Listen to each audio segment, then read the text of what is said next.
네. 안녕하세요. 가방사랩에서 나와서 발표를 하게 된 조성훈이라고 합니다. 오늘 또 테크포 임팩트 랩 2기 개발자 여러분들이 좀 기술적으로 꺼드럭거리러 나오는 날인데요. 그래서 제가 첫 번째인데 좀 부담스럽긴 한데 그래도 또 이제 이렇게 첫 번째로 영광이고 이렇게 보러 와주셔서 감사를 드리면서 시작을 하겠습니다. 네, 저희 가방사랩인데요. 저희 또 동그라미 친 사람이 저고요. 그냥 프론트엔드 개발자입니다. 그리고 저희 가방사랩은 최고로 많을 때는 12명까지 있었어요. 기획 다섯 분에 디자인이 세 분, 그리고 개발자가 백엔드 둘, 프론트 둘, 뭐 이런 식으로 해가지고 거의 12명까지 갔던 적이 있습니다. 그래서 근데 다른 랩 개발자분들 보면은 AI 모델, AI 튜닝, 그리고 이제 뭐 가상현실 이런 되게 멋있는 걸 많이 하시더라고요.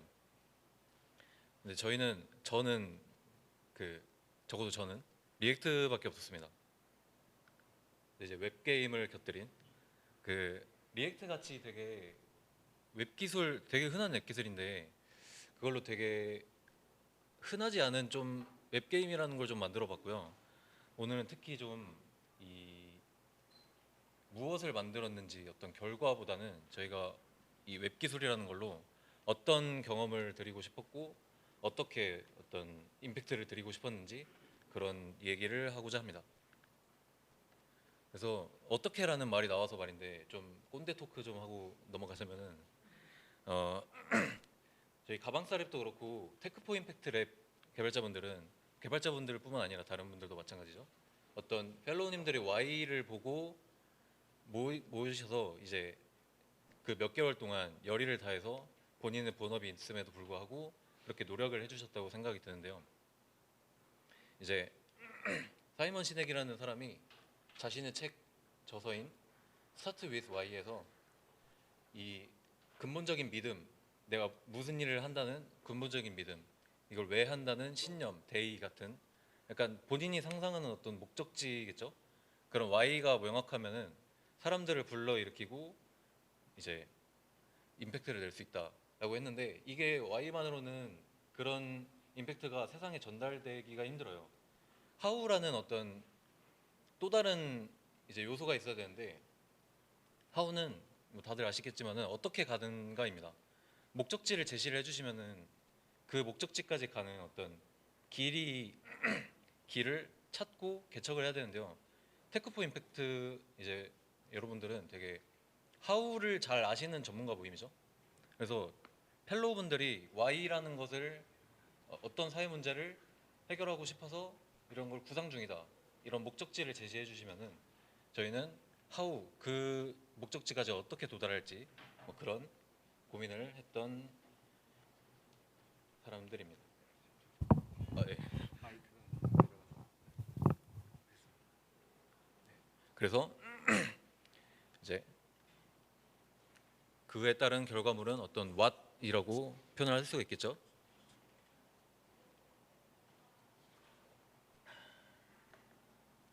그래서 가방사랩도 펠로님의 Y에 대해서 공감을 하고 그렇게 모였는데요. 저희 펠로님이 말씀하시기를 기존 재난교육은 단방향 강의식이라서 뭔가 학생들 참여도도 낮고 이 효과 측정이 어렵다라는 말씀을 하셨고 그래서 재난교육을 어떤 게임같이 재밌게 그리고 양방향 소통으로 이렇게 풀어 나간다면 정말 효과적인 교육을 만들어낼 수 있을 것 같다라는 생각을 하셨고 그래서 저희 가방사배는 모여서 이 생존 재난 생존 가방 교육 게임이라는 왓을 만든 겁니다. 그래서 근데 그런 어떤 문제를 해결하고 이 목적지까지 가기 위한 어떻게가 있었을 건데요. 저는 오늘 이 자리에서 이 저희 가방사랩이 어떻게 그런 경험을 제공하고자 노력을 했는지 그 도달하기까지 하우에 대해서 좀 말씀을 드리고자 합니다. 어, 일단은 목차가 간단하게 그냥 이 정도밖에 없는데요. 간단히 좀 소개를 해드리고 원래 뭔가 하나 더 추가를 하려고 했는데 제가 해보니까 시간이 없더라고요. 그래서 그냥 과감하게 뺐습니다. 그리고 그 이제 제가 주로 하려는 말은 웹브라우저, 제가 아까 웹게임이라고 말씀을 드렸는데 웹브라우저에서 저는 진짜 게임 같은 경험을 어떻게 줄지라는 고민을 많이 했어요. 그래서 이제 백엔드 개발자분들 없는 김에 그냥 제가 프론트 얘기만 하려고 합니다. 그래서 저희에 대해서 좀 말씀을 드리면은 생존 가방이라는 거 뭐 이런 거니까 대충 상상 가시는 그런 느낌입니다. 그래서 저희가 무엇을 만들었느냐? 백투더 퓨처라는, 여기서 백은 그냥 가방인데요. 백투더 퓨처라는 재난 안전 교육 디지털 시뮬레이션 게임을 만들었습니다. 그래서 이제 특히 생존 가방이라는 개념과 그리고 어떤 중요성을 좀 알리고자 그쪽에 좀 더 중심을 뒀는데요. 제가 다 얘기하기는 좀 길어질 것 같아서 저희 랩장님이 바이브 코딩 열심히 하셔가지고 랜딩 페이지를 만들어 주셨어요. 그래서 여기 가시면은 저희가 왜 뭐 이런 걸 만들었고 어떤, 그리고 무엇을 했는지, 그리고 어떻게 했는지 이런 얘기가 잘 나와 있으니까 혹시 궁금하시면은 이제 스캔해 두시고 나중에 보시면 좋을 것 같습니다. 그래서 근데 저는 아까 웹 프론트엔드 개발자라고 말씀을 드렸는데 저희 개발자들이 다 웹 개발자였거든요. 근데 게임을 만들려고 뭐 하다가 취업 사기 같은 걸 시켰어요. 그래가지고, 근데 사실 저는 알고 들어왔으니까 뭐 취업 사기는 아니죠. 근데 아무튼 이제 웹 개발자들이니까 게임이라는 걸 어떻게 만들어야 되고 어떻게 설계해야 되고 어떻게 경험을 만들어야 되는지, 그리고 게임 기획자분들, 게임이 디자이너분들 어떻게 협업해야 될지 그런 거를 잘 몰랐으니까 좀 막막했습니다. 근데 웹게임 만들어 보면은 굉장히 도움 많이 됩니다. 저는 오히려 좋았고요. 사실 제 개인적으로는 웹게임을 만든다는 이 말을 보고 이거 재밌겠다라는 그 감정도 확실히 조금은 있었습니다. 그래서 사실 웹이라는 게 어떻게 시작을 했는지 생각을 해보면은 HTML이라는 게 그냥 텍스트 발사대예요. 그냥 그렇게 시작을 했는데 지금에 들어서는 이 웹이라는 게 정말 안 되는 거 빼고 다 된다고 저는 생각을 하거든요. 그래서 아직도 새로운 게 많고 아직도 새로운 경험을 많이 만들 수 있습니다. 그래서 어, 저는 이제 그런 경험을 만들고 새로운 경험 만드는 거 되게 좋아하고요. 근데 사실 재밌겠다만으로는 그 설득을 할 수가 없어요. 이 저희가 재난교육 게임을 만든다는 거에 이 웹게임을 해야 된다라는 사실을 설득을 할 수 없습니다. 재밌다만으로는. 그래서 외부 효능 사실 다들 알고 계실 것 같은데 일단 설치를 안 해도 된다. 그리고 약간 비슷하게 공유가 쉽다. 링크로 그냥 드리면 되고 요즘에는 그냥 QR로 찍어가지고 바로 할 수 있죠. 그리고 이 브라우저만 있으면은 뭐 휴대폰, 어디 안드로이드, iOS, 그리고 윈도우, 맥 이런 데서 어디서든 할 수 있는 크로스 플랫폼입니다. 그리고 배포를 언제든지 잘 바로 올릴 수 있고요. 특히 두 가지가 정말 저희 게임이 웹 게임이어야 되는 이유인데, 교육장에서 그냥 QR만 하나 띄워두고 여기서 그냥 플레이하세요 하면은 이렇게 찍어가지고 바로 모바일에서 플레이할 수 있는 그런 환경을 꿈꿨습니다. 그래서 모바일 퍼스트의 웹 게임을 만들자라는 생각을 했고요. 그래서 좀 약간 기능 대충이라도 좀 설명해드리고 좋을 것 같은데, 뭐 이런 식으로 메인 화면에서 게임을 시작하면은 캐릭터를 먼저 선택을 합니다. 이제 이 사람이 되는 거예요. 그 다음에 이 듀오 캐릭터들인데 아무튼 둘이서 평화롭게 마트에 있어요. 그러다가 갑자기 그 인트로에서 뭐 지진 같은 재난을 만납니다. 그래서 여기를 빨리 나가야 되는데 좀 여기 어차피 마트니까 물건을 좀 가지고 가자 싶어서 가방을 선택을 하고 이런 식으로 인터랙션을 저희가 구현을 해놔서 약간 마트에서 선반을 막 찾듯이 물건을 담듯이 그런 식으로 물건 담는 인터랙션을 구현을 해놨습니다. 그래서 자신의 생존 배낭을 챙기는 거고요. 그리고 아이템을 다 골랐으면은 7일 동안 이 게임 안에서 7일 동안 생존을 시작하게 됩니다. 그래서 뭔가 이렇게 인물들이 대사도 치고 5일째 뭐 지나고, 그리고 여기 맨 밑에 보시면은 뭔가 스토리상 선택하는 게 있어요. 그리고 아이템도 아까 아이템을 담았으니까 아이템을 써야겠죠? 뭔가 상황에 따라서 아이템을 뭘 쓰지라는 선택을 하게 되고, 그리고 이런 식으로 아이템을 뭐 본인이 안 담았을 수도 있잖아요. 도움이 하나도 안 되는. 그러면은 그냥 아무것도 안 하고 넘어갈 수도 있습니다. 그러고 이제 선택에 대한 대가는 저 위에 쪽에 스텝 변화, 뭔가 체력이나 정신력이 깎인다 이런 걸로 반영이 되고요. 그리고 이제 7일 동안 잘 살아남으면은 엔딩에서 저희가 피드백을 좀 드려요. 그 이 캐릭터의 특성상 뭔가 뭘 챙기는 게 좋았다, 아니면은 이걸 안 챙긴 거는 살짝 아쉬웠다.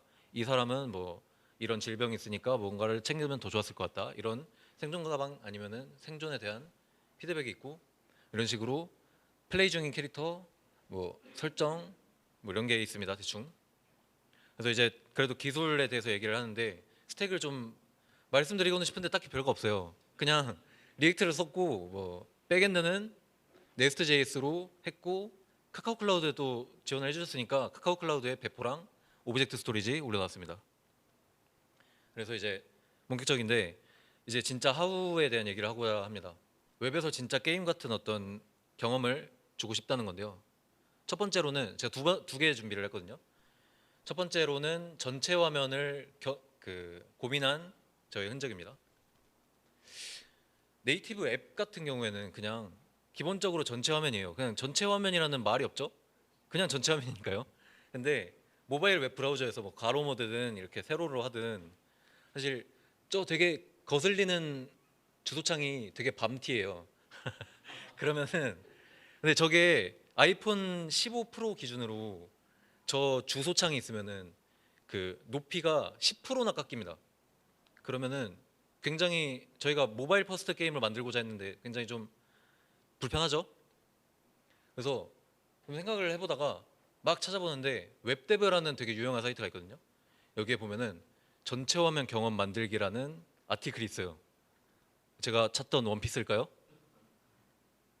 그래서 여기에 세 가지 비급 같은 게 있는데 그 전체 화면 웹 API라는 게 있어요. 그냥 브라우저에서 전체 화면 시켜준다는데 뭐 럭키인 것 같은데요? 근데 브라우저 호환성이 안 좋습니다. 저희는 이 브라우저 호환성이 다 되는지를 좀 항상 생각을 해야 되는데 여기 특히 이제 좀 작으니까 그 제가 읽어드리면은 이 iOS에서는 그 iOS 특히 사파리에서는 부분적으로 지원이 되는데 이 말이 아이폰에서는 안 되고 아이패드에서만 된다예요. 근데 이게 한국에 아이폰 사용자 얼마나 많죠? 저도 아이폰인데 그러면 안 되겠죠? 이게 여기에 의존할 수 없습니다. 그리고 두 번째로 홈 화면에 추가라는 게 있어요. 그 되게 요즘에 생긴 건데 여기 뭐 설정인지 공유인지에 들어가가지고 이걸 누르면은 그 바탕화면에다가 앱처럼 깔 수 있어요. 그러고 나면 이제 들어가면은 아무 방해 없이 전체 화면을 누릴 수 있습니다. 근데 사실 이것도 호환성이 되게 지뢰받치기도 하고요. 그 다음에 그 유저한테 여기 QR 띄워놨으니까 이거 들어가시는데 공유 들어가가지고 홈 화면에 추가해가지고 정말 제발 그렇게 해주세요라고 하면은 절대 안 듣습니다. 유저들은 보통 그러니까요. 그리고 세 번째가 있는데 그냥 한 줄로 끝난대요. 그래서 제가 해봤어요. 그냥 안 되거든요. 가짜 뉴스인 것 같은데 그 이게 무슨 뜻이냐면은 1픽셀 내려라 그냥 명령으로 박아놓은 거예요. 아, 목소리 안 나네요.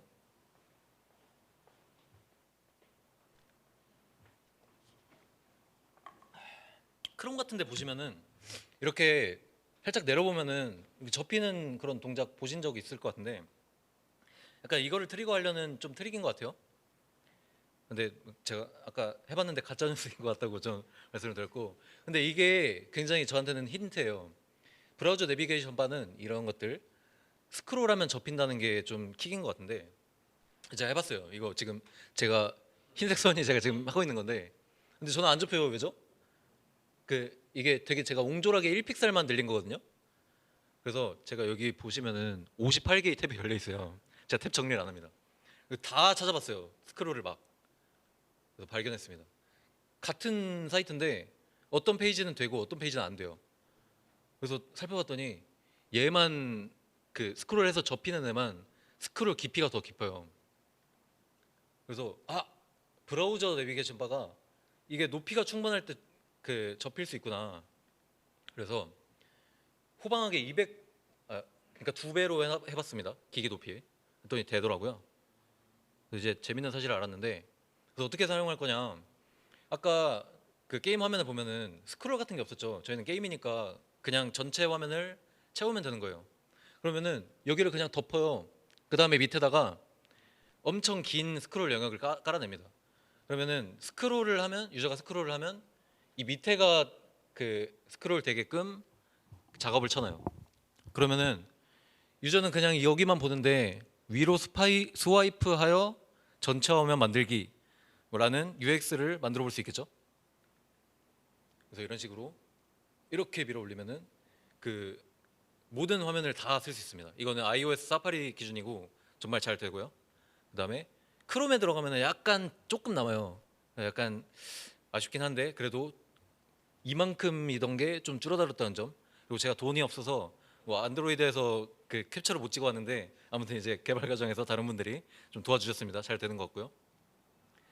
그다음에 로딩 패러다임에 대해서 약간 생각을 해볼 건데, 이거 막 정신없어서 개발을 올리고 있었어요.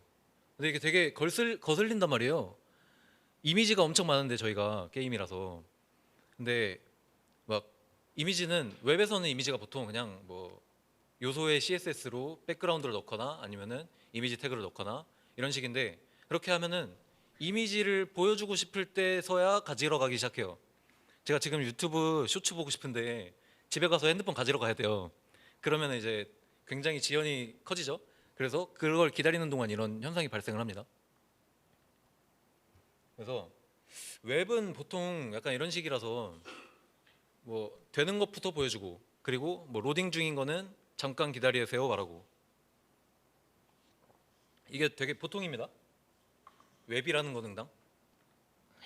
근데 이런 게임은 없어요. 로딩 몬스터를 로딩 중이라고 몬스터 막 스피너 돌고 있는 게임은 없단 말이에요. 게임이란 응당 이런 식으로 로딩을 한번 거친 다음에 그 다음에는 리소스의 지연을 기대하지 않아요. 그래서 저희도 로딩하면 나오면 되겠네. 그래서 아 근데 이거를 웹에서 어떻게 하지? 라는 생각을 하면서, 그러면은 이 이미지를 어떻게 가지고 와서 가지고 있을 수 있는지 생각을 해봅시다. 그래서 미리 가져온다 프리로드고요. 그 다음에 제가 아까 그 집까지 핸드폰 가지러 가야 된다 했는데 집에서 그냥 핸드폰 가지고 주머니에 넣으면 되잖아요. 주머니에 넣는 과정을 캐싱이라 그럽니다. 바로 꺼낼 수 있어요. 그래서 이걸 할 건데, 이미지 태그에다가 웹에서 이미지 태그에다가 이미지를 넣으면은 네트워크 요청을 시작합니다. 그때 돼서야. 그리고 저도 똑같이 할 수 있어요. 근데 이미지를 안 보여주고도 제가 명령으로 그냥 이미지를 받아올 수 있습니다. 받아다가 지금 시간이 없을 것 같아서 이게 뭔지는 그냥 대충 하고 넘어가겠습니다. 그러니까 이게 뭐냐면은 브라우저에서 이 미디어 그 데이터를 관리를 해줘요. 그리고 제가 이거를 막 맘대로 보거나 수정을 할 수가 없습니다. 대신에 티켓을 받아야 돼요. 오브젝트 URL이라고 그 키를 발급받는 건데, 근데 이때부터는 키를 받았으면 키에 대한 제 관리 책임이 생깁니다. 그 사우나 가셨다가 라커룸 집에 들고 가시는 분들 없으시죠? 절대 안 됩니다. 그래서 이런 식으로 오브젝트 URL을 뽑으셨으면은 이제 그 아까 받아왔던 이미지를 이런 식으로 그냥 URL처럼 쓰실 수 있습니다. 그럼 오브젝트 URL을 받아서 쓰실 수 있다는 점 알아냈고요. 그럼 이제 이 왼쪽이 이미지를 그대로 넣은 거고, 오른쪽이 오브젝트 URL 미리 뽑아놓고 넣은 겁니다. 여기 보시면은 서버 응답을 기다리면서 345 밀리세컨드를 기다렸어요. 이거는 이미지 뭐 용량이나 네트워크 상황에 따라서 다를 수 있는데, 근데 오른쪽처럼 미리 패치를 해놓고 오브젝트 URL로 만들어두면은 건너뛸 수 있습니다. 제가 그냥 주머니에서 꺼내면 되니까요. 그래서 근데 이게 끝이 아니라 그냥 포장까지 뜯어버릴 수 있어요. 제가 쇼츠를 보려고 하는데 유튜브에 들어가기까지 해야 되잖아요. 그까지는 시간이 조금이라도 남아있단 말이에요. 근데 그냥 쇼츠를 켠 채로 핸드폰을 넣어놔요. 그럼 바로 쓸 수 있죠. 그래서 이런 이미지의 포장을 뜯는 과정을 디코딩이라고 하는데, 그 화면에 보여주려면 이런 게 필요해요.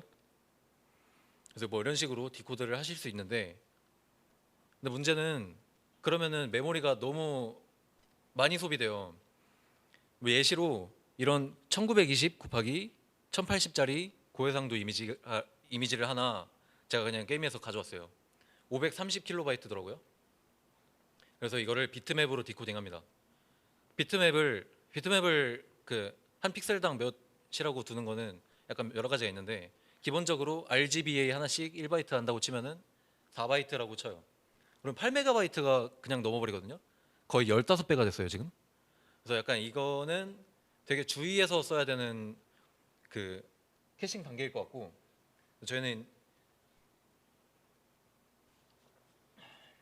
바쁘게 올리느라 시간이 없어서 이게 전략을 잘 세워가지고 이거는 진짜 앞으로 몇 단계까지만 쓰이고 폐기될 거야라는 그 전략을 다 세우면은 이것도 할 수 있어요. 이렇게 최저가를 막 해놓을 수 있는데, 근데 리스크가 좀 크다는 점.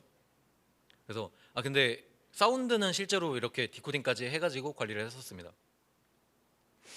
아무튼 그래서 뭐 이런 식으로 있는데 시간이 없을 것 같으니까 넘어갈까요?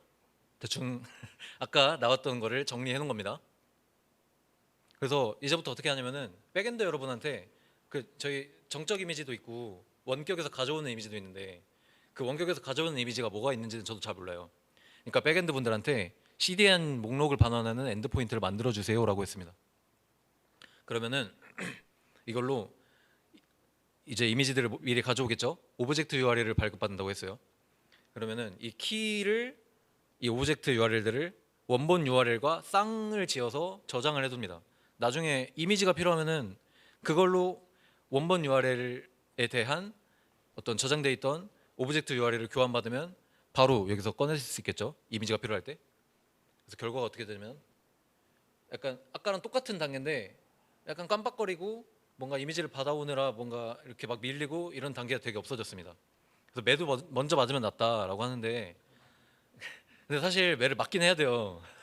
이게 제가 앞에다가 그 로딩 화면 막 15초 뭐 이렇게 오래 걸리는 거를 잘라놔가지고 악마의 편집을 한 건데 사실 맞긴 해야 됩니다. 아무튼 그래도 이렇게 즐길 수 있다는 점. 그래서 제가 아슬아슬하게 끝났는데 그래서 이게 제 블로그인데요. 이거 제가 되게 지금까지 코드를 하나도 설명을 뭐 안 하고 그냥 대충 넘어간 게 많아요.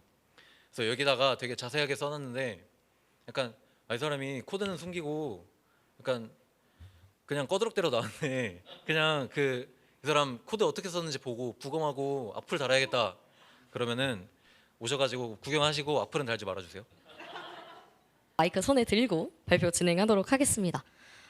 네. 안녕하세요. 이제 관계 인구 확대를 위한 위치 기반 AR 서비스를 개발한 이을랩의 김민지라고 하고요. 이어서 발표해 주실 분은 박경태 님이라고 합니다.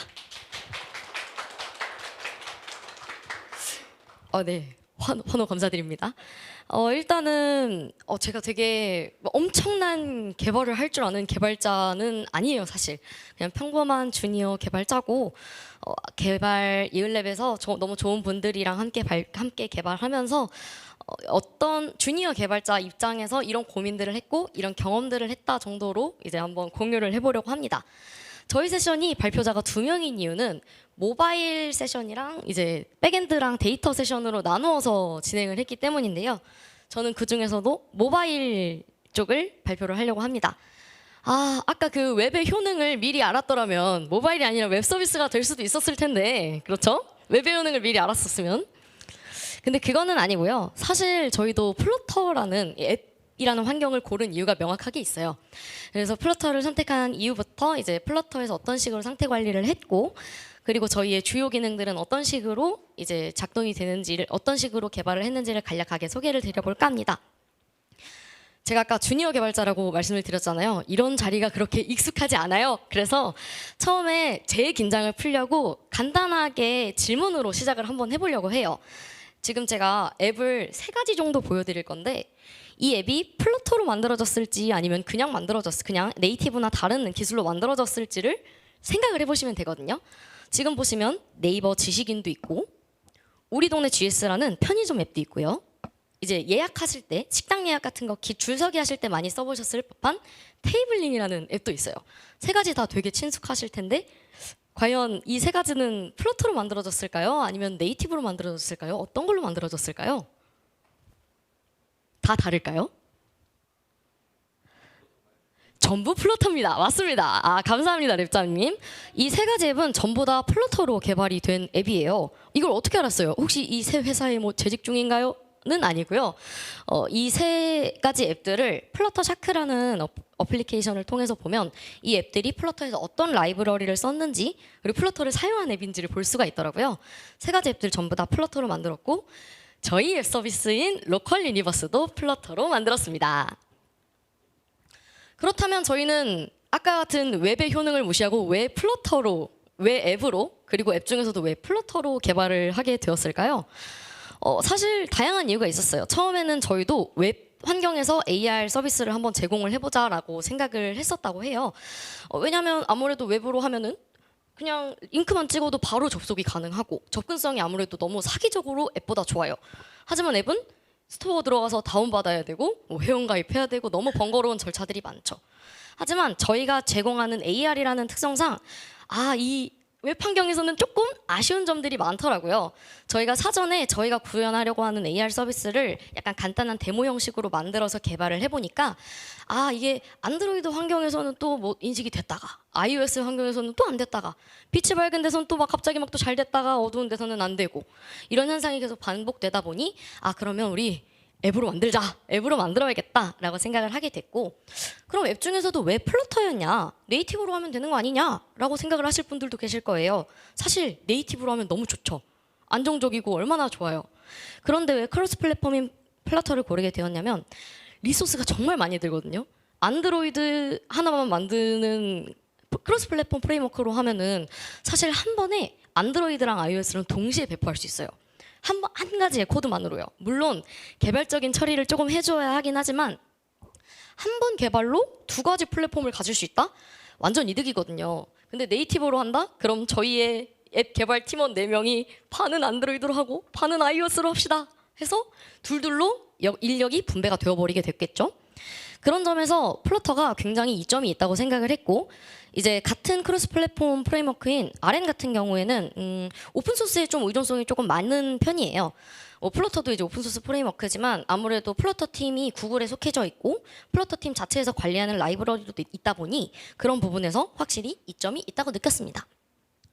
다음으로 개발자분들이 좀 많으실 거라고 생각해서 상태 관리라고 그냥 딱 적어놨는데 상태 관리는 이제 한마디로 말씀드리면 데이터들을 어떻게 관리할지라고 생각을 하시면 될 것 같아요. 다양한 데이터들을 불러오고 뭐 화면에 보여주고 하는 그런 것들을 어떻게 관리할 거냐라고 보시면 되는데 플러터에 되게 유명한 상태 관리 라이브러리들이 많이 있어요. 뭐 프로바이더, 뭐 리버팟, 블록, 게덱스, 뭐 아래 적혀있듯이 리덕스, 모브엑스 같은 다양한 상태 관리 라이브러리들이 있는데요. 간단하게 어떤 건지만 소개를 드리면 그래도 기술 발표니까 프로바이더 같은 경우에는 플러터 공식 문서에서 권장하는 라이브러리예요. 그 아래에 있는 리버팟 같은 경우에 약간 좀 비슷하게 생겼죠. 프로바이더에서 철자를 이렇게 위치를 조금 바꾸면 리버팟이 된답니다. 그 이유가 플러터랑 제작자가 같아요. 두 라이브러리가 같은 제작자신데 프로바이더를 저는 평소에 굉장히 많이 써왔는데 그걸 쓰다 보면 빌드 컨텍스트 의존성에 되게 힘들 때가 굉장히 많은데 그 문제점을 해결한 버전이 리버팟입니다. 현재 되게 트렌디하게 플러터 개발자들 사이에서 많이 사용을 하고 있는 라이브러리이기도 합니다. 그러면 이얼랩도 당연히 뭐 리버팟 썼나? 싶으실 텐데 저희는 블록을 쓰게 되었고요. 왜 블록을 썼냐? 블록 같은 경우에는 이제 나와 있듯이 스트림을 기반으로 이제 이벤트랑 상태를 철저하게 분리한다는 특성을 가지고 있는 라이브러리였어요. 이 특성이 좋은 게 많은 이제 큰 회사들에서는 개발자들이 많죠. 많이 하다 보면은 클린 아키텍처를 한 번씩 이제 다들 도입을 하려고 해요. 명확하게 이제 의존성을 분리를 하고 명확하게 한 번에 한 가지만 조절할 수 있게. 왜 한 사람이 뭐 개발도 하고 디자인도 하고 기획도 하면 정신이 없잖아요.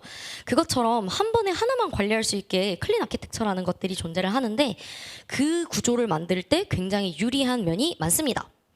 그래서 아까 보여드렸던 GS랑 테이블링 이런 데들도 있잖아요. GS는 게덱스를 쓰고 나머지 두 앱은 블록을 썼더라고요.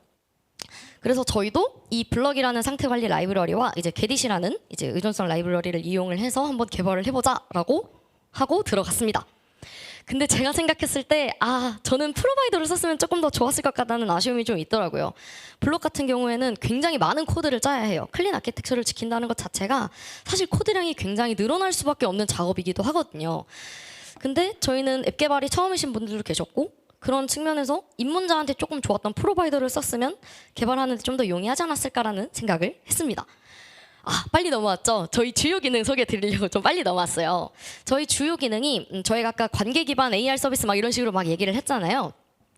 저희 앱 같은 경우에는 강화도 지역의 지역 소멸 위기를 극복한다라는 문제를 해결하기 위해 만들어진 앱이고요. 강화도 지역에서 이제 다양한 미션들을 수행하면서 강화도의 이제 다양한 컨텐츠들을 자연스럽게 좀 게이미피케이션을 적용해서 재밌게 즐길 수 있게 하는 앱이에요. 주요 특징이 아까 AR 기능이랑 이제 지도 기능 이렇게 두 가지가 있는데 먼저 지도 기능 간단하게 소개를 드릴게요. 지도 아까 저희가 강화도 내에서 이 동작을 한다고 했잖아요. 그러면 강화도 밖에서는 앱을 못 쓰게 할 건가? 뭐 아니면은 사용자가 나는 위치 권한 안 줄래 이런 식으로 얘기하면 어떻게 할 건가라는 고민이 필요했었어요. 그래서 그 고민에 따라서 상태를 3가지로 분리를 해서 진행을 하기로 했었고요. 권한이 없을 때 이제 위치 정보 이용 없이 뭐 피크민 같은 위치 기반 서비스들을 이용해 보셨으면 많이 보셨을 법한 팝업인데요. 이런 팝업을 통해 우리 앱이 위치 정보가 꼭 필요해, 위치 정보가 없이는 정상적으로 이용하기가 조금 어려워라는 걸 보여주는 모달을 보여주기로 했고요. 정상적으로 강화도 내에서 미션을 수행할 수 있는 상태라면 저기 귀여운 고양이 그림과 다양한 아이콘들이 보이잖아요. 저 아이콘들이 저 지역으로 가면 이런 미션을 수행할 수 있어라는 표시예요. 저 아이콘들을 누르면 이제 미션을 진행할 수 있는 기능이고요. 그래서 이런 식으로 강화도 내에서는 이제 미션을 정상적으로 진행을 할 수 있게 도와주고, 강화도 밖에서도 그러면 앱을 아예 못 쓰게 만들어 버리면 조금 아쉬울 것 같더라고요. 강화도 밖에서도 이 강화도와의 이 친밀감을 계속 유지할 수 있도록 그 저희 순모라는 귀여운 캐릭터와 채팅을 할 수 있는 기능을 통해서 강화도에 대해서 이제 다양하게 질문을 할 수 있게끔 구성을 해 두었습니다. 되게 다양한 뭐 강화도 맛집 추천해줘 하면 추천해주고 이런 강화도만의 AI 기능이라고 생각을 해주시면, AI 챗봇 기능이라고 생각해 주시면 좋을 것 같아요. 그러면 테스트는 저희가 아까 강화도 내에서 이용을 하는 거면 강화도에서만 진행을 하신 건가요? 라는 의문이 드실 수 있을 텐데요. 다양한 테스트 방식을 도입했어요. 저희가 필드 테스트를 통해 실제로 강화도 가서 테스트를 하기도 했고요. 이제 가상 디바이스의 GPS 값을 직접 변경해서 강화도로 임의로 설정을 한다든가, 아니면 이제 테스트 위치라는 변수 값을 통해서 테스트 위치를 사용하는 상태로 만들어 놓으면 내 위치를 무조건 강화도로 설정하게 한다던가 하는 기술을 통해 강화도 안에서의 미션들을 수행할 수 있게끔 설계를 해보았습니다. 이제 저희의 핵심 기능 AR 기능인데요. 이 AR 기능이 정말 다양한 위기들이 많았어요. 일단 저희 AR 기능이 어떤 부분에 사용이 됐냐면 주로 객체를 인식하는 데 사용이 됐었어요. 이제 AR이라는 게 한마디로 카메라로 이렇게 화면을 비추다 보면은 실제 이 현실도 보이고 그 어떤 특정 현실에 없는 가상적인 오브젝트들도 보여주는 거잖아요. 그래서 저희는 어떤 이 현실에 있는 물체 중에 포스트랑 다양한 사진들을 특정 미션지에 붙여놓고 걔네를 인식하면 그 객체와 상호작용을 할 수 있도록 미션들을 구성을 했어요. 그 외에도 다양한 미션들도 많은데 그런 거는 앱 다운로드 받아서 뭐 나중에 강화도 가실 때 이용해 보시면 좋을 것 같고요. 그래서 이제 포스트잇 같은 경우에는 대표적인 문제가 이 포스트잇을 인식하는데 저희가 이미지 타겟이라는 기술을 사용을 했는데, 이 이미지를 인식할 때마다 이 이미지 중심에 저 포스트잇을 띄우는 기능이다 보니까 이미지가 흔들릴 때마다 포스트잇이 미친 듯이 흔들리는 거예요. 얘가 사라지면 갑자기 포스트잇이 막 사라졌다 나타났다 흔들리고, 이런 기능들을 방지하기 위해서 이미지를 한번 인식하면 약간 화면이 노랗잖아요. 노란색 판자를 먼저 띄우고 그 위에 포스트잇을 붙이는 방식을 설계했습니다. 그래서 이 노란색 판자를 기준으로 저 객체로부터 뭐 10cm 떨어진 포스트잇이 있다, 뭐 아래로 B 지점으로부터 5cm 떨어진 포스트잇이 있다, 이런 정보들을 저장해서 안정적으로 모든 사용자에게 포스트잇이 보일 수 있도록, 다른 사용자의 포스트잇도 같이 볼 수 있도록 설계를 했었습니다. 다음 기능 같은 경우 이제 사진 인식 기능인데요. 얘가 오히려 비교적 약간 단순한 기능이었던 것 같아요. 이 객체를 인식한 순간에 미션 완료하기 버튼을 활성화시켜서 미션을 완료할 수 있도록 설계를 했습니다. 이 기능을 만드는데 플러터 인베드 유니티랑 플러터 유니티 위젯이라는 게 있었는데, 이 과정에서 조금 더 적절하게 조금 더 오류가 없는 버전인 플러터 인베드 유니티를 사용해서 진행을 했고요. 저희 개발은 한 이 정도, 모바일 개발 정도 내용은 이렇게 마무리하고 다음으로 이제 백엔드와 데이터 내용으로 진행해 주시겠습니다.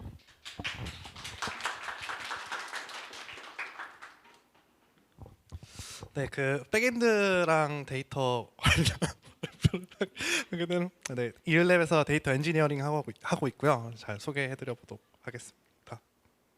저희는 이제 그 팀 속에 저희가 그 백엔드 데이터 챕터 그리고 앱 개발 그리고 기획 디자인 이렇게 챕터별로 그 팀을 꾸려가지고 회의하고 모여서 같이 방향 정하고 이렇게 일을 했는데 그 팀 소개 잠깐 하고 그리고 저희가 최초에 그 어떤 방향으로 이 아키텍처를 만들지 같은 것들을 조금 얘기를 하고 우리는 이런 약간 지향점을 좀 같이 싱크를 맞췄어요. 그래서 그거를 최초 미팅 했던 거를 한번 다시 돌이켜 보고 그 아키텍처랑 그리고 저희가 그중에 개발했던 것들 여러 개가 있는데 그중에 어드민 페이지 그리고 데이터 파이프라인 API 그리고 챗봇 API 이렇게 소개해 드려 볼게요. 먼저 저희는 데이터 엔지니어 2명이랑 백엔드 엔지니어 2명 이렇게 해서 4명이서 같이 일을 했는데요. 이제 그 희섭님이 거의 전반적으로 팀장 역할을 많이 해주시고 그리고 수홍님이 약간 인증이랑 그 서비스 API 그 백엔드 API 쪽으로 되게 많이 잘 봐주시고요. 그리고 저는 그냥 사람이고 현성님은 그 앱 개발도 되게 잘 하셔가지고 앱 개발도 그냥 잘 해주시고 백엔드도 잘 해주시고 이렇게 원팀이었습니다. 예. 아 그리고 제가 2020년 다른 일을 하다가 2020년에 국비 교육을 듣고 이제 개발자로 전향을 했는데 그때 이제 산학 프로젝트라고 보통 그때 했던 부트캠프들이 다 이제 한 2, 3개월 공부하고 2, 3개월 산학 프로젝트 하는 그런 게 약간 좀 그 커리큘럼이 조금 비슷비슷했거든요. 근데 그때 했던 그 산학 프로젝트도 너무 재밌었는데 지금은 약간 다들 4년차, 5년차, 8년차 정도 되는 이 사람들끼리 모여가지고 하는 것도 약간 막힘없이 일이 진행되는 것들을 너무 느껴가지고 너무 재밌었다라는 회고가 항상 드는 것 같아요. 그리고 처음에 저희가 만나가지고 우리 각자 이제 그 경력도 있고 어떤 그 자기가 하던 것들도 있고 이러니까 어떻게 개발을 했으면 좋겠습니다라고 했던 그 노션 페이지가 있더라고요. 그래서 제가 이거 자료를 정리하면서 다시 돌아가서 한번 리마인드를 한번 해봤어요. 첫 번째는 이제 오버 엔지니어링 하지 맙시다. 이게 가장 컸고 그 다음에 이제 조금 확장성 있는 구조로 만들어 갑시다. 그리고 실제 운영을 고려해서 이 아키텍처를 짜고 그리고 그 모듈들 설계를 조금 어디든 갖다 붙일 수 있게 조금 잘 해봅시다. 이런 게 또 있었고 그리고 우리가 이게 그 이을랩으로 해가지고 이런 프로젝트를 하는 거지만 각자 약간 배우고 싶은 거, 더 해보고 싶은 거 이런 게 있거든요. 그래서 그런 것들을 각자 욕심 있으면 그 어느 정도 말을 해가지고 그런 것들을 같이 한번 쌓아서 공유도 해보고 서로 더 디벨롭 해봅시다. 이런 것들도 같이 있었어요. 그래서 약간 한 줄 요약하자면 과도하지 않게 확장 가능하게 실제 환경을 고려해서 도전을 즐기자. 이렇게 챗GPT가 잘 정리를 해주더라고요. 저희 시스템 아키텍처는 사용자가 이제 앱을 통해서 게임을 하고 그리고 뭐 이런저런 인터랙션을 하면 모든 응답과 요청은 서비스 API를 통해서 가요. 조금 이따가 설명드리겠지만 이제 데이터 파이프라인 API 같은 맨 오른쪽에 있는 거는 이제 그 데이터를 대시보드화하고 이런 거 할 때는 이제 운영성 DB에 있는 데이터를 바로 보여주기에는 조금 무리가 있거든요. 그래서 약간 어느 정도의 처리를 해요. 그래서 약간 그 처리를 하는 건데 그것마저도 이제 저 서비스 API에 다 걸려 있습니다. 챗봇도 마찬가지로 앱에서 챗봇을 바로 찌르는 게 아니고 무조건 서비스 API를 통하게 이렇게 만들었는데 이게 그 인증 서버를 타야 돼가지고 약간 보안적으로도 조금 그 생각을 해가지고 좀 좋은 아키텍처를 만들고 싶어가지고 일단은 앱에서 무조건 모든 건 다 서비스 API를 통하고 그 뒷단에 있는 애들은 다 바이패스해서 만들어 놨어요. 그리고 관리자가 이제 어드민 페이지를 통해서 이제 우리가 미션을 설정하고 빙고를 만들고 하는 작업을 이제 API를 찌르고 이렇게 하는 거를 이제 일반 사람들이 하기엔 좀 어려우니까 어드민 페이지를 하나 만들었습니다. 그리고 서비스 API는 이제 캐시하고 로깅하고 DB에 실제 데이터 적재하고 이렇게 하는 이런 구조로 되어 있어요. 근데 저희가 문제가 이제 프론트엔드 개발자가 없었어요. 그래서 안타깝게도 프론트엔드 개발자가 없었는데 이제 또 안타깝게도 AI가 너무 발전해가지고 AI로 개발하면 되더라고요. 그래서 시작을 해봤어요. 네, 돼요. 와 이게 되더라고요. 그래서 이제 커서 AI를 써가지고 저랑 이제 희섭님이랑 이렇게 한번 개발을 해봤는데 메인 페이지가 있고 이게 조금 스크롤 내리면은 이 가운데 있는 페이지인데 여기 이제 저희가 개발을 하면서 모니터링도 하고 뭐 이런저런 수집기들도 보고 또 이제 강화 유니버스에 관련된 이제 사이트들도 들어가고 하는 그런 링크들도 같이 있으면 약간 이 관리자 페이지에서 그 약간 사용성이 좋아지겠다 싶어가지고 이제 좀 추가를 해놨고 그리고 대시보드는 이제 저희의 목적이 이제 단순히 이 앱 게임을 개발하는 게 아니고 재방문을 많이 늘리기 위해서 하는 거였거든요. 그래서 약간 저희가 세웠던 가설 중에 하나가 실제로 그냥 단순히 방문하는 강화도에 방문하는 사람보다 실제로 미션을 하고 참여를 하고 이런 사람들이 좀 더 재방문율이 높을 거다. 약간 이런 것들을 약간 커스터마이징한 대시보드로 보여주고 싶었어요. 그래서 약간 대시보드를 하나 만들었고 그리고 요 어드민의 이런 건 그 위에 있는 거는 솔직히 이 위에 있는 것보다 요 미션 정하는 게 제일 중요하거든요. 그래서 게임을 사람이 운영을 해야 되기 때문에 그 미션을 만들고 빙고 보드를 만들고 하는 요게 가장 중요한 포인트였습니다. 그리고 요 왼쪽 위에 그 순무라고 하는 그 캐릭터가 있는데 되게 귀엽거든요. 저희가 그 앱 출시되면은 저게 막 움직여요. 저게 이제 디자인 팀에서는 막 이게 막 수백 장을 해야 된다고 하더라고요. 그래서 정말 고생 많이 하셨는데 되게 귀여우니까 그 출시되면 꼭 한번 보러 와주시면 좋겠습니다. 악플만 안 달아주시면 다들 마음이 너무 열어가지고. 그리고 이제 또 다른 페이지로는 이제 그 미션이랑 빙고를 만드는 게 이 어드민 페이지의 키인데 이제 미션을 만드는 그 플로우도 만들고 빙고 보드를 만드는 것도 이 미션을 가지고 어떻게 조합을 할지 이렇게 만들고 상세 보기로 페이지도 이렇게 만들어 봤어요. 근데 여기에 문제가 그 제가 그 데이터 엔지니어링만 해가지고 이제 그 어드민 페이지 만들 때 이제 가장 유명한 뭐 그 어드민 페이지 만드는 기술을 알려줘 이러면서 계속 출발해가지고 이렇게 나갔었는데 타입스크립트로 데이터 요 어드민 페이지를 만들어져 있거든요. 근데 뒤에 이제 챗봇 API 개발도 요거랑 비슷한 플로우 했는데 나중에 그 코드 정리를 할 때 보니까 똑같은 모듈들 그러니까 똑같은 유틸리티 함수들이 각 파일마다 들어가 있는 경우들이 있더라고요. 그래서 뭔가 잘못됐다. 그래서 이제 한 3일 전에 오늘부터 3일 전에 제가 지금은 커서를 안 쓰고 클로드 코드를 쓰는데 클로드 코드에 이제 들어서 물었어요. 이 저장소에서 중복된 코드나 불필요한 코드 10개 정도만 간단하게 알려줘. 얘가 드릉드릉하면서 계속 알려주려고 막 하더라고요. 그래서 실제로 저게 하나하나씩 들어가서 저 보면 뭐 6번 저 빌드 로직 약 90줄 중복 저런 데 다 들어가면은 정말 완전히 똑같은 코드들이 다 들어가 있는 거예요. 그래서 이게 사람이 자연어로 이제 코드를 짜는 게 너무 편하고 너무 빠르고 좋은데 약간 아키텍처나 이런 것들을 잘 설정하라고 하는 게 모든 요새 나오는 그 AI 책의 서두거든요. 그래서 이게 진짜 중요하다. 아키텍처를 잘 짜서 프롬프트로 잘 넣자. 약간 이런 거를 배운 것 같아요. 그리고 데이터 파이프라인 API는 이게 이제 세 가지 역할을 하거든요. 하나는 REST API 그러니까 그 대시보드에 아까 보여드렸던 그 데이터를 뿌려주는 그 API를 이렇게 4개 정도 그 재방문 매트릭, 미션 완료 통계, 장소 카테고리 통계, 활동 타입 통계 이렇게 4가지의 엔드 포인트를 만들었고 CDC 스케줄러 그리고 매트릭 계산 집계라고 하는 얘네들은 약간 그 배치성으로 이렇게 주기적으로 어떤 데이터를 만드는 역할을 하거든요.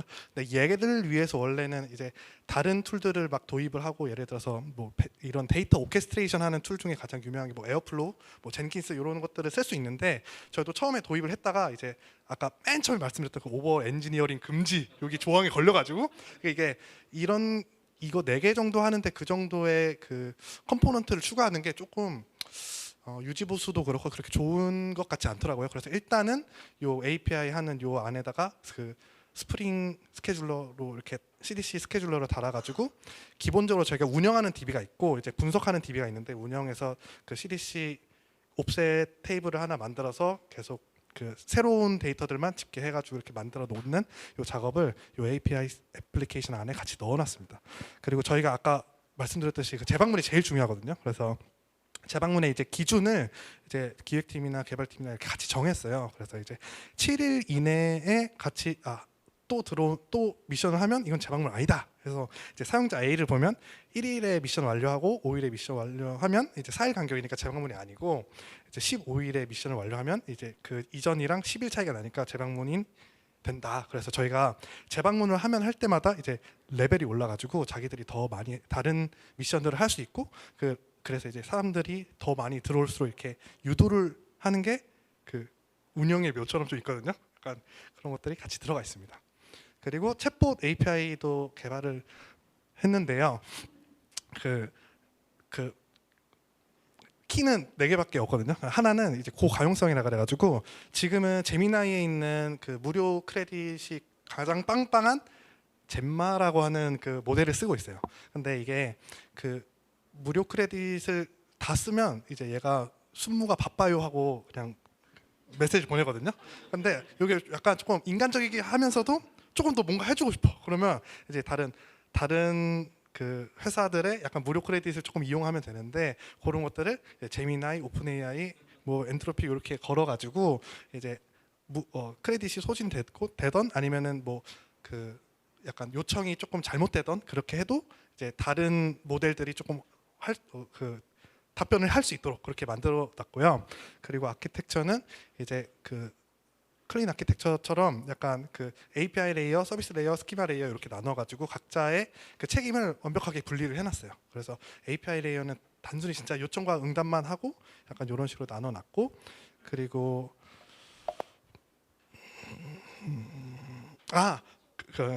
뭐지?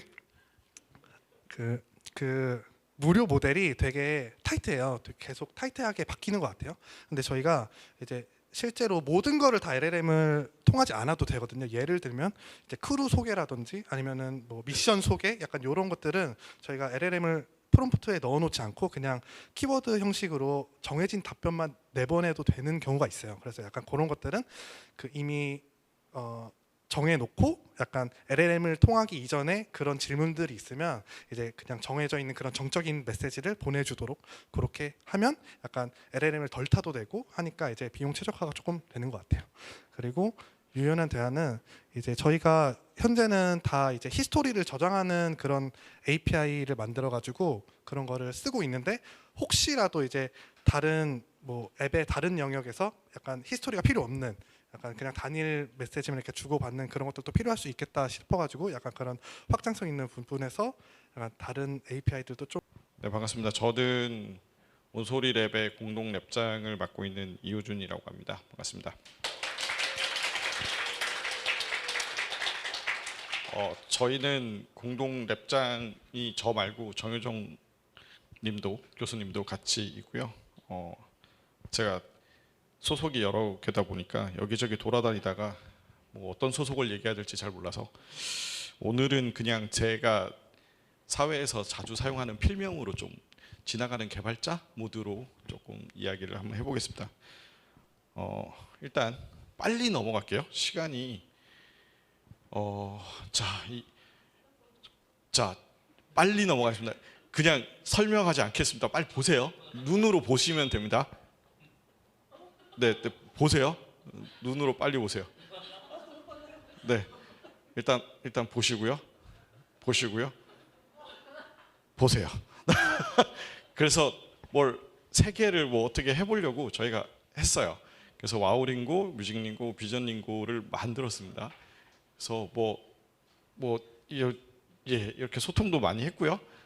네, 온소리라고 하는 형태의 서비스를 만들게 됩니다. 에코, 바이브, 스피어라고 하는 세 가지 서비스를 만들게 되고요.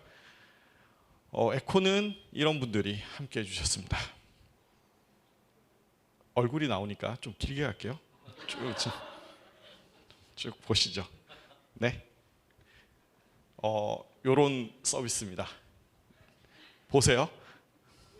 네, 바이브도 네, 얼굴이 나오니까 좀 길게 갈게요. 네. 논문도 저희 엊그제 HIC 뭐 거기 가서 막 뭐 발표도 하고 네 했습니다. 여기 관련자분들 꽤 있으시죠? 네. 즐겁게 노셨다는 소문이 있어요. 자, 스피어도 네. 자, 넘어갑니다. 여기까지 넘어갈 거고요. 뭐 이런 것도 했습니다. 네. 제가 이걸 빨리 넘어가는 이유가 있어요. 자, 하나만 꺼주시면 안 될까요? 네, 그냥 생목으로 해도 될까요? 제가 이렇게 사용성 저희도 테스트를 했습니다. 빨리 그래서 이렇게 논문도 다 써서 엊그제 학회 가가지고 각 팀별로 팀장님들이 다 발표도 하시고요. 네, 엄청 재밌게 노시면서 신고를 당하지 않을까 뭐 이런 불안감에 열심히 노셨다는 소문이 파다하게 있더라고요. 감사합니다. 제가 빨리 넘어가는 이유는 여기 링크에 클릭하시면 앞에 내용 다 있어요. 저희 공동 랩장님이 중간 카카오 테크포 임팩트에 발표했던 내용입니다. 자, 지금부터 시작합니다. 됐어요. 집중도를 확 올렸네요. 지금부터 개발에 대한 얘기를 해보겠습니다. 개발자거든요. 네, 아닌가? 참고로 저는 어릴 때부터 좀 개발을 오래 했었고요. 여러분들이 알 만한 많은 게임들 서비스나 포탈 서비스, 그다음에 미디어, 그다음에 에듀테크, 기타 등등등 여러 서비스를 했습니다. 뭘 했냐 이렇게 물으시면 나이가 조금 지긋하신 분들한테는 세이클럽을 만들었고요. 그다음에 피망이라고 하는 사이트를 만들었었고, 조금 젊으신 분들한테는 익숙한 아프리카 TV 같은 데서 미디어 같은 서비스도 개발했습니다. 이렇게 얘기하면 우와 제가 다 했다고? 혼자 하지는 않았겠죠. 그 소속 중에 한 명이었습니다. 자 이제 볼게요. 에코, 바이브, 스피어라고 하는 세 가지 서비스를 만들었습니다. 저희가 만드는 서비스는 이런 모양입니다. 박수가 나올 법하지만 죄송합니다. 제가 만들지는 않았습니다. 제가 만들지도 않고 제가 만들었다고 발표하려니까 되게 미안해요. 앉아 있는 저희 그 랩원분들이 그 몇 개월 동안 밤새서 만들었습니다. 그럼 저의 역할은 무엇이었냐? 뒤에 설명해 드릴게요. 제가 마지막에 아까 나 한 줄도 코드 한 줄도 안 짰는데 어떻게 해? 그랬더니 우리 랩원분들이 한마디 하시더라고요. 마지막 커밋은 한번 해보실래요? 이렇게. 뭘 하면 될까? 이랬더니 세미콜론이라도 하나 찍으실래요? 이래. 그냥 편지를 써놓을까 주석으로 이렇게. 왼쪽에 보이는 그 에코라고 하는 서비스는 말 그대로 인공 와우를 착용하고 계신 분들에게 언어적인 소통을 할 수 있는 형태의 서비스입니다. 그리고 가운데 있는 그 바이브라고 하는 서비스는 그 락, 그 즐거움을 주기 위한 음악을 들을 수 있는 서비스고요. 마지막에 있는 스피어라고 하는 거는 최첨단 그 쓰고 있으면 굉장히 웃긴, 아까도 저기 쓰고 있던데 그 비전 프로라고 하는 걸 스키장 자주 다니시나요?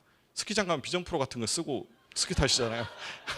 그거랑 비슷한 걸 쓰면 저게 보입니다. 옆에서 하고 있으면 되게 웃긴데 참고로 그 영상 찾아보시면 제가 저기 누구나 할 수 있다 저기서 혼자서 이러고 있는 모습이 있습니다. 공간을 저희가 비전 프로라고 하는 그 기기를 사용했던 이유는 있어 보이려고 한 것도 좀 있는데요. 비전 프로가 가지고 있는 형태의 그 360도, 정확하게는 비전 프로가 다른 그 VR이나 XR 그런 기기들보다 조금 더 좋은 게 나를 중심으로 구를 만들어요. 공 안에 제가 있다고 생각하시면 됩니다. 그래서 저를 중심으로 정확히 공간에 대한 소리를 만들어 줍니다. 공간 입체 음량을 저게 어디서 나는지를 알게 돼요. 근데 여러분들이 저게 왜 별거 아닌 것 같은데 왜 중요하지? 여러분들이 인공 와우를 착용하고 있지 않기 때문에 그렇습니다. 사람은 굉장히 효율적으로 만들어져 있거든요. 눈 2개고요. 코 하나고 입 하나죠. 귀 2개입니다. 귀가 2개인 이유는 눈이 2개인 거랑 좀 비슷해요. 거리 감각과 공간 감각을 익힐 수 있도록 해주는 거예요. 귀가 2개이기 때문에 어디에서 나는 소리를 아주 미세하게 저희는 알아챌 수가 있습니다. 오른쪽에서 나는지 왼쪽에서 나는지 위에서 나는지. 하지만 그 인공 와우를 착용하시고 계신 분들은 하나를 인식을 했을 때는 하나밖에 안 들리세요. 그렇기 때문에 어디서 나는지 몰라요. 소리는 난 걸 하는데 그래서 여기서 부르나 저기서 부르나 그냥 이쪽으로 계속 자기가 보고 싶은 대로 봅니다. 이게 왜 위험하냐면 여러분들은 길을 가다가 차가 오거나 자전거가 올 때 소리로 민감하게 여러분들은 피할 수 있습니다. 하지만 못 피합니다. 어디서 들리는지를 모르기 때문에. 그죠? 갑자기 숙연해지네요. 그래서 그런 트레이닝 훈련을 좀 시키기 위해서 공간이라고 하는 입체 음량을 만들어야 되는 게 있었고, 그거에 가장 이서빌리티한 게 비전 프로였습니다. 만들긴 했는데요. 나중에 말씀드리겠지만 얘를 어떻게 해야 되나 지금 되게 고민 중입니다. 비전 프로가 비싸요. 500만 원 정도 하거든요. 그죠? 요즘에 근데 여러분들 다 500만 원짜리 노트북은 다 들고 계시죠? 웃고 있는 거 보니까 있네요. 자, 비쌉니다. 바이브와 스피어를 먼저 좀 소개를 해드리면 요 2개를 왜 묶었냐면 앞서 세 팀이 여러 그 우당탕탕 개발기를 말씀을 주셨는데 저희는 좀 반대로 우당탕탕 할 거를 미리 못하게 했습니다. 왜냐하면 거기 저희는 저희가 경험해보지 못한 걸 만들어야 되기 때문에 최대한 경험을 해봐야 돼요. 그러니까 뭔가 왜냐하면 저희는 다 잘 들리잖아요. 근데 어떻게 들리는지 몰라요. 그리고 어디에서 들리는지도 모르고 어떻게 해야 되는지를 몰라요. 그래서 사용성 테스트부터 시작해서 굉장히 많이 실제로 그 사람들하고 부딪혀야 되는 게 있거든요. 여기서 중요한 게 뭐냐면 내가 알았다라고 생각하고 만든 게 실제로 대충 모르고 그럴 걸 하고 만들었을 확률이 많습니다. 그렇기 때문에 그럴 때 롤백을 하는 경우가 실제로 그래 우리 이거야라고 하고 진행되는 것보다 실제 롤백하고 다시 진행할 경우가 여러분들이 체감하시는 코스트는 거의 제곱승으로 올라갑니다. 한 3번만 그렇게 해보세요. 그러면 웃으면서 욕합니다. 이런 씨 그렇게 하고 싶지 하기로 안 한 건데 왜 이렇게 자꾸 진행되세요? 이렇게 나오거든요. 말 그대로 요 바이브와 스피어를 처음 만들었을 때 그 요 두 팀들은 기억을 하실지 모르겠지만 처음에 서버를 어떻게 가요? 뭘 어떻게 어디에 가요? 막 이럴 때 제가 만들지 마세요. 그거 없어도 돼요. 그것까지 생각하지 마세요. 그랬더니 아니 그거 없으면 어떡해요? 그거 없어도 돼요. 불신의 눈으로 저를 쳐다보고 아니요 그걸 계속 결국에는 이 두 서버는 지금 클라이언트 오리엔테이드로 만들어졌습니다. 그렇단 말은 서버가 없습니다. 그럼 여기에서 사람들이 다들 그랬죠. 배포는요. 어떻게 줄 건데요? 여러분들은 생각보다 좋은 디바이스를 가지고 계셔서 USB에 넣어서 그냥 꽂아서 그냥 카피해주면 됩니다. 왜 그런 불편한 걸 하시나요? 퍼블릭한 서비스처럼 보이지만 프라이빗한 서비스입니다. 이거를 사용하시는 분들은 공간에 제약이 있거나 혹은 아니면 거기에 오셔서 치료를 받아야 되는 부분들이기 때문에 실제로 앱스토어나 이런 데 돈 들여서 올려가지고 그렇게 관리하는 게 훨씬 더 돈과 코스트가 많이 들어갑니다. 그래서 좀 말렸습니다. 아셨죠? 이제서야 내 마음을 이해해 주길 바라요. 하지만 요 영상을 조금 보고 갈까요? 이거 누르면 되나? 이게 이제 스피어가 동작되는 부분입니다. 음량을 좀 조절하는 것까지 됩니다. 네, 요렇게 돼서 이제 그 실제로 공간에 이제 소리를 찾는 거 훈련을 하게 됩니다. 이 스피어라고 하는 걸 만들 때 제일 힘들었던 것 중에 하나는 인터페이스. 게임이라고 하는 부분에서 제일 중요한 게 사실 인터페이스거든요. 내가 만들어낸 서비스와 내가 연결되는 그 인터페이스가 굉장히 중요한데 여러분들은 조이스틱부터 시작해서 오락실 뭐 여러 가지 인터페이스를 많이 사용해 보셨죠. 모션 인식도 해보고 그죠? 예, 이거밖에 없습니다. 이 액션 이거밖에 없습니다. 이거 하나 하자고 500만 원짜리를 사가지고 하자니 참 스티브 잡스가 지금 무덤을 뚫고 나와서 비명을 지를 것 같은 그런 거였는데 의외로 괜찮더라고요. 그래서 이렇게 좀 만들었고요. 그리고 그 비전 프로만의 특징이 뭐냐면 눈으로 디텍팅을 합니다. 눈을 바라보는 거를 눈을 따라갑니다. 그래서 마우스로 움직이는 게 조이스틱으로 움직이는 게 아니라 눈을 체크해서 눈을 바라보면 체크하는 식으로 됩니다. 그래서 어디에서 공간이 나는지를 정확하게 내가 실제로 보면서 이렇게 할 수 있는 실제 공간 감각을 익힐 수 있는 가장 좋은 디바이스였습니다. 하지만 비쌉니다. AI에게 부탁해서 그려달라고 그랬습니다. 저도 AI 씁니다. 디지털 월세 많이 나갑니다. 이게 무슨 그림이냐면 그 클라이언트 사이드로 돼 있기 때문에 걔네들의 데이터를 서버가 없는데 어떻게 해요?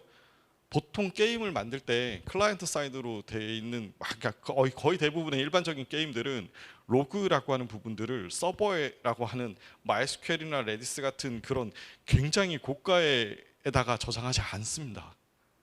로그는 그냥 단순히 그냥 계속 생산돼서 쌓이는 부분들이고 그거는 그냥 가장 저렴한 파일 같은 데다 저장을 합니다. 실제로. 그럼 분석을 할 때 어떻게 하느냐? 가지고 오면 돼요. 우리가 일반적으로 ELK라고 하는 그 엘라스틱 서치, 로그스타시, 뭐 K가 키바란가? 하여튼 걔네들 중에 로그스타시라고 하는 애가 있는데 걔가 뭐냐면 말이 더럽게 어렵게 보이지만 그냥 폴더 들어가서 카피해 오는 겁니다. 클라이언트 사이드에서 쌓여 있는 그냥 폴더에 가서 그냥 파일 카피해 가지고 그냥 대충 전처리하고 이거 돌리면 됩니다. 그래서 하지 말라 그랬어요. 네. 그런 가지고 올 수 있는 기술들이 많고 안 되면 그냥 파일 카피해서 하면 되기 때문에 실제 서비스로 디벨롭 되기 전까지는 굳이 그렇게까지 오버 엔지니어링을 할 필요가 없습니다. 오버 엔지니어링을 끝까지 막은 이유는 뭐냐면 실제 집중해야 될 거에 집중을 해야 되지 그 나머지로 자꾸 사이드로 가게 되면 굉장히 어려워집니다. 아까 오오스 같은 카카오 로그인 할 때 굉장히 어렵게 처리를 하셨죠. 그죠? 그 오오스가 생각보다 어렵습니다. 로그인 세션 같은 경우. 그래서 제가 그 해커톤이나 이런 데 나가면 심사위원 같은 걸 나가면 학생들한테 제일 많이 주문하는 게 절대 로그인 만들지 마세요. 이틀 동안 개발하는데 로그인 하나 만들다 끝납니다. 그러면 PPT만 이빠이 만들고 로그인 붙였습니다. 그리고 어쩌라고. 뭐 만들고 싶었는데요. 뭐 저희는 이런 거 만들고 싶습니다. 그래서 로그인을 붙였습니다. 잘했네요. 이게 저 게임 클라이언트에서 로그스타시를 가지고 에이전트를 가지고 로그를 빼오는 그 드라마틱한 장면을 만들어 달라고 했더니 이렇게 멋있게 만들어 놨습니다. 저는 박스 2개면 되는데. 스피어가 이러한 형태의 개발적인 부분들을 많이 가지고 있었답니다. 이거는 저기 뒤에 개발자 있으니까 나중에 물어보십시오. 그지? 대답해 줄 거죠? 네. 자, 제가 가장 중요하게 생각하는 것 중에 하나가 뭐냐면 개발을 하기 전에 오른쪽에 보이는 시퀀스 다이어그램을 완벽하게 그리라고 얘기합니다. 왜냐하면 시퀀스 다이어그램이 그려지지 않았을 때 여러분들이 맞이하게 될 미래는 스파게티 코드입니다. 클린 코드? 아우 다 필요 없어요. 저거 그려놓고 저거를 그냥 요즘은 자 농담 아니라 저것만 제대로 그릴 수 있으면 그 상속부터 시작해서 모든 OOP에 대한 모든 것들을 다 만들 수 있습니다. 근데 저거를 못 만듭니다. 거의 대부분. 참고로 말씀드리면 10년 차 이상 되는 개발자들한테 시퀀스 다이어그램 명확하게 그려보라 그러면 못 그립니다. 그렇기 때문에 명확하게 저거부터 그리고 시작하자겠습니다. 그죠? 옆에 작게 글씨가 돼 있습니다. 있어빌리티 해보려고 좀 적어봤는데 오른쪽에 대한 내용입니다. 그냥 넘어갈게요. 바이브는 게임이 이런 식으로 됩니다. 홈, 게임 선택, 뭐 캐릭터들도 있고 스테이지도 있고 튜토리얼 플레이 뭐 이런 식으로 됩니다. 굉장히 심플하죠. 심플하게 만드는 게 생각보다 어렵습니다. 왜냐하면 게임은 여러분들 쉬워야 됩니다. 그리고 쉬워야 자주 합니다. 자주 해야 중독이 되고요. 그래야 돈을 벌 수 있거든요. 넘어갑니다. 이런 캐릭터들을 이쁘게 만들었습니다. 저는 이 정도 이쁘게 만들려고 시키지 않았지만 자꾸 만들어 제끼고 있어서 말렸습니다. 안 말렸으면 그 여러분들 티니핑 같이 여러 종류의 티니핑들이 막 나타났을 겁니다. 웃고 있는 분들은 조카가 있는 분들입니다.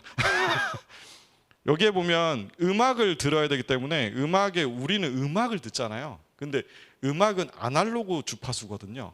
근데 인공 와우 분들은 아날로그 주파수를 정기적인 자극으로 바꾸고 자극의 세기로 줍니다. 그냥 혹시 허리 다치시거나 뭐 이렇게 뭐 무릎 안 좋으시면 그 물리치료 받으실 때 전기 자극 받으시죠. 그죠? 그러면 뭐 이렇게 막 칙칙칙 불어가지고 뽁 꽂아놓고 이렇게 자 찌릿찌릿 하실 거예요. 그러면 막 이빨 올리시죠. 그죠? 이렇게 들린다고 생각하시면 됩니다. 이렇게 들립니다.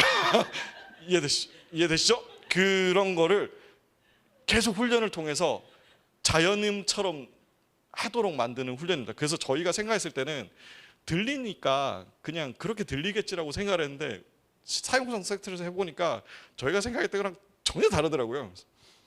아차 싶었습니다. 그래서 잘했어요. 이렇게 캐릭터들 어디서 많이 봤던 패턴이죠? 네, 이렇게 여기 저기 팀장 계시니까 나중에 물어보세요. 자, 유니티의 레이어드 아키텍처입니다. 요거를 조금 설명을 드리자고 하지만 요 뭐 이런 게 있어요. 되게 야매 같다 나. 제가 그 개발자로서 그 개발자 후배들한테 굉장히 강조하는 것 중에 하나가 개발을 할 때 레이어드 아키텍처를 가지고 설계를 할 수 있는가를 다시 물어봅니다. 사실 OOP라고 하는 부분들에서 가장 최상위 클래스가 뭐야? 라고 딱 물으면 그러게요? 그래. 생각해 본 적이 없는데요. 누구나 알고 있습니다. 디스입니다. 그냥 오브젝트가 가장 최상위 클래스거든요. 최상위 클래스를부터 내려와 가지고 뚜두두두두 해서 이제 어디에가 딱 하는데 그러면 학교 다닐 때 다 배우셨을 거예요.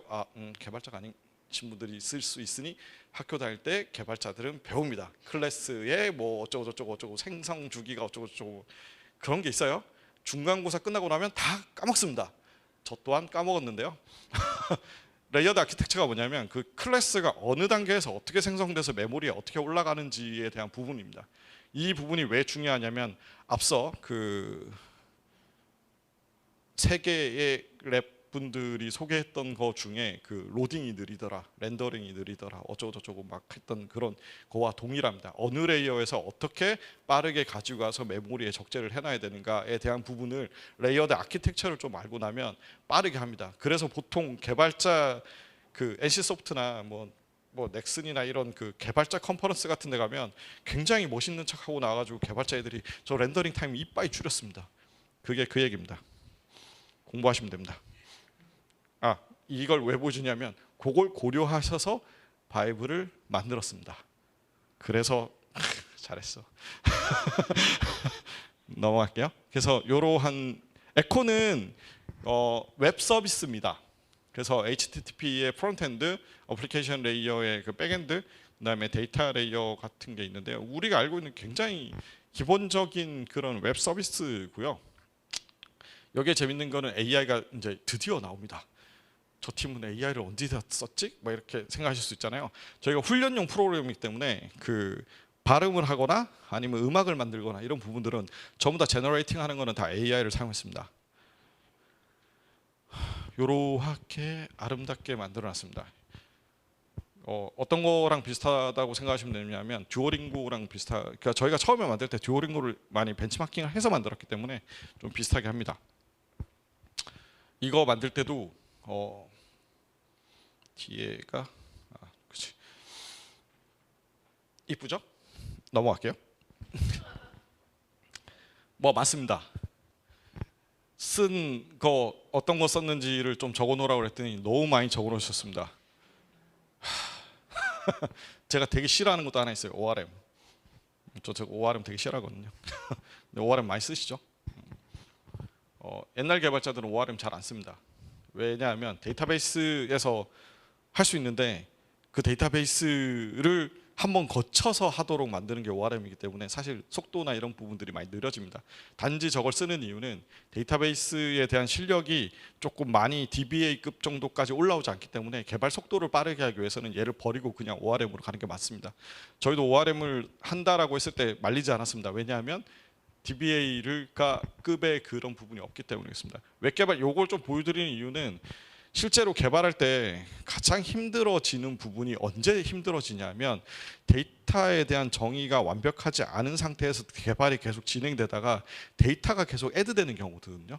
그 애드되는 경우 때 언제 힘들어지냐면 데이터가 애드되거나 테이블에 애드되는 경우에 앞에서 만들어놨던 5만 가지 클래스들이 다 초기화되는 현상이 나타나기 때문이었습니다.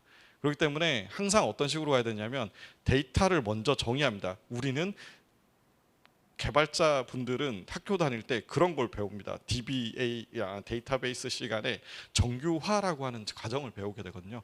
그 정규화 과정에서 1정규, 2정규, 3정규, 4정규 어쩌고저쩌고 ENF 정규 뭐 이런 게 있는데 흘려 들으세요? 그 중에 3정규화까지가 여러분들이 알고 있는 기본적인 데이터를 정의하는 과정입니다. 4정규까지 가면 교수님들이 항상 그러죠. 그 정도 가면 조인이 힘들지 않을까라고 얘기합니다. 그러면 항상 나오는 대답이 역정규화가 나옵니다. 그렇단 말은 무슨 말이냐면 데이터에 대한 정확한 팩트를 만들지 않고 시작을 했을 때는 뒤로 갈수록 여러분들이 맞이하게 될 수만 가지의 고난은 어디에서 시작을 하냐면 불과 데이터 하나 때문에 그렇습니다. 그렇기 때문에 저희는 자꾸 앞단에 뭔가를 설계를 하는 부분들을 빠르게 해놓고 뒷단에 그 실제 사용을 라이트하게 가면서 가자고 했습니다. 여기서 제가 처음에 아마 자바로 하자 뭐 이런 얘기, 스프링으로 하자 뭐 이런 얘기가 있었거든요. 근데 말렸습니다. 네스트.js를 썼을 거예요. 저희도 아마. 이유는 하나입니다. 네스트.js와 자바의 가장 큰 차이점은 네스트.js는 아까 앞에서도 다른 랩에서 얘기하셨는데 굉장히 뭐 중첩되는 것들이 막 이빠이 많고 막 클린 코드가 저거 다 필요 없습니다. 그냥 잘라버리면 됩니다. 안 쓰면 버리면 되고 쓰는 것만 가져가 됩니다. 이게 무슨 말이냐면 지금 AI 생성형 AI가 나오면서 AI를 활용해서 사용하게 되는 개발 패턴이 요즘 이런 식으로 바뀌고 있거든요. 그래서 빠르게 개발하고 빠르게 검증해 나가는 방법으로 가기 위해서는 Nest.js가 이빠이 좋습니다. 그리고 나서 조금 더 고도화되고 그 사람들과의 뭐 이런 뭐 규모가 커진다 이랬을 때는 사실 스프링으로 하는 게 맞습니다. 하지만 저희가 해야 될 거는 4개월 혹은 3개월 정도밖에 안 되는 기간에 서로 다른 처음 보는 사람들이 모여 너도 나도 모르는 이상한 걸 만들어야 되는데 그때 필요한 거는 사실 기술력이 아닙니다. 시간이고 학습 속도입니다. 그래서 Nest.js를 선택했습니다. 맞나? 끄덕끄덕 하는 거 보니까 맞는 거네. 자, 그렇게 진행을 했습니다. 뭐 간단합니다. 그래서 요거를 마지막으로 이제 해볼게요. 사용자 분석을 열심히 시켰습니다. 기술 액션 정의를 굉장히 많이 했고요. 그다음에 구현을 빠르게 시킨 다음에 제일 중요한 게 있습니다. 불필요한 기능을 제거시켰습니다. 왜냐하면 저 불필요하다라고 생각했던 게 뭐냐면 자기들이 필요하다라고 생각을 해요. 왜냐하면 API를 해야 되니까 RESTful 해야 되지 않아요? 뭐 해야 되잖아요? 뭐 해야 되잖아요? 뭐 해야 되잖아요? 하지 말라고 좀 제발 좀. 그게 제 역할이었습니다. 막 저녁 늦게까지 저쪽 C1에서 막 자기들끼리 막 이걸 해야 되는 저걸 해야 되는 그 옆에서 보고 있다가 하지 마세요. 안 하면 어떡해요? 아니요. 뒤에 나중에 그 부분은 다르게 바뀔 수도 있습니다. 무슨 말이냐면 예를 들어 그런 거예요. 카카오 로그인을 붙이고 싶어요. 근데 저희가 서비스 할 게 아니라 펠로우한테 드릴 거거든요. 거기 카카오 로그인 없으면 어떡할 건데요? 그죠? 어카운트 부분과 유저에 대한 멤버십 정보와 서비스 정보 이런 부분들을 분리하셔야 됩니다. 정확하게는 어카운트 정보만 남기고 나머지 데이터는 다 삭제해버리고 실제 서비스에 들어가는 부분만 그때 매핑을 하면 됩니다. 그렇기 때문에 저희는 쉽게 갔습니다. 그 부분 다 제거했습니다. 그래서 여러분들이 아까 죄송합니다. 그 오오스 가지고 이빨 힘드실 때 저희는 그냥 바이패스하고 지나갔습니다. 그렇기 때문에 빠른 MVP에 집중을 하게 되고 액션을 재정의하고 재정의 된 액션에 대해서 다시 구현 배포하는 부분들이 빠르게 진행할 수 있습니다. 저희는 사람들과의 소통을 멋있게 포장해야 돼. 저희는 사람들과의 소통에 집중을 할 수 있는 에코를 만들었고요. 사람들이 즐겁게 음악을 들을 수 있는 바이브를 만들었습니다. 세상의 중앙에서 안전하게 다닐 수 있도록 스피어를 만들었고요. 그래서